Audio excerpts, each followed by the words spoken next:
Ihr wollt? Danke.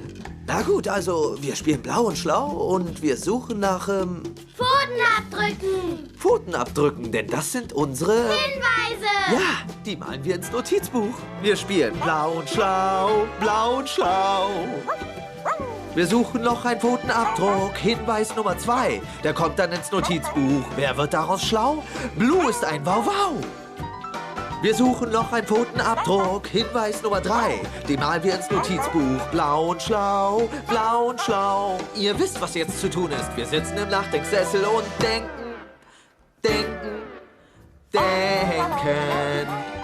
Strengen wir uns etwas an, gehen Schritt für Schritt voran. Ruhig Blut, nur etwas Mut. Dann wird alles gut. Ja. Sehr schön. Kann es sein, dass Blue hier war?